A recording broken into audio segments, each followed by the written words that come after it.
Nick Bryan at J-Tech today, and I'm going to be teaching you guys voltage drop on a starter circuit on a 379 Peterbilt Class A semi-truck, okay? This Peterbilt happens to have a 3406E Caterpillar in it, okay? First things first, before you hook up any of your leads, okay, you want to make sure that this motor is not going to start so that way we can get an accurate reading while the starter is turning over the motor. What I did in this case is I unplugged the crankshaft positioning sensor. What that does is the ECM doesn't know where the motor is turning over, so it can't fire it. Okay, it doesn't know where the motor is, so it will not fire any of the injectors. So come on over here. I unplugged the crankshaft positioning sensor from the wiring harness, okay? So with that, the motor will just turn over, it won't actually start. Okay, just come on down here. I got my voltmeter sitting on the tire, alright? I got my positive lead, well, honestly in this case it really doesn't matter. Hooked over to the positive side on the battery, alright?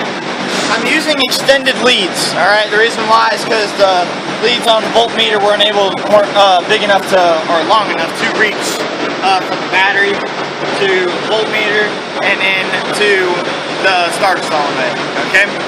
Now, in this case, I'm going and measuring voltage drop from the battery, the starter control circuit, from the battery to the starter solenoid, alright? That is what is being consumed from the battery to the starter solenoid. So come on down here. As you can see, guys, I have my negative cable, okay, ran way down in there. You can see the starter solenoid is right there. Alright? You see the big cable, the big red cable, that's power from the battery going to the starter solenoid. Alright, and I have my negative lead hooked up to it, so that way we can measure the voltage drop. Okay, first things first, we're going to go over, check over everything. Okay? I want to make sure none of my leads are grounded out to anywhere on the chassis or the engine block, okay? Because I don't want to be getting excess voltage going through my voltmeter.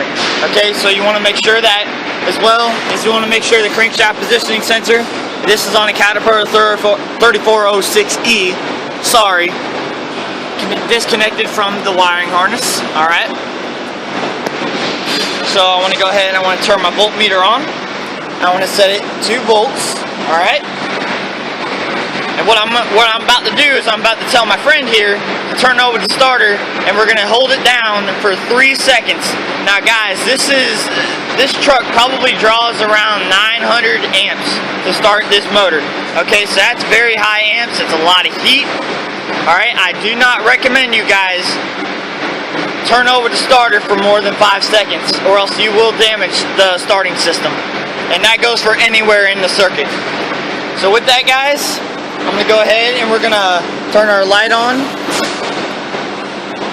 No, hopefully you guys can't see that actually.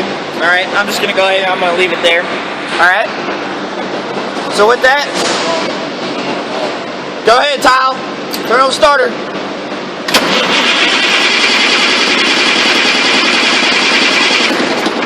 Alright. So as you guys saw there, it was 0.865, okay? That is how much voltage, and that was measured in volts, okay? In DC current. Alright, that is how many volts is being consumed through the starting control circuit, okay? The starting control circuit consists of, from the battery, okay? Goes up into the starter switch up in the cab, alright? And then from the starter switch to the starter solenoid, which is right here up on this 379 series, okay, and then it goes from the starter relay, sorry if I got that wrong, all the way down into the starter solenoid, alright? That is consisting of the starter control circuit, okay? Now there is a battery going, or there is a cable going straight from the battery to the starter, but voltage will not go to the starter motor unless it is controlled through the starter circuit. So that's why we are measuring voltage drop in the starter control circuit. Alright? So with that, guys, that is voltage drop on a Caterpillar 3406E and this 379 Peterbilt Class 8 semi-truck. Alright? So I hope you guys enjoyed this video. I hope it was helpful for you. Alright? So with that, guys, see you guys later.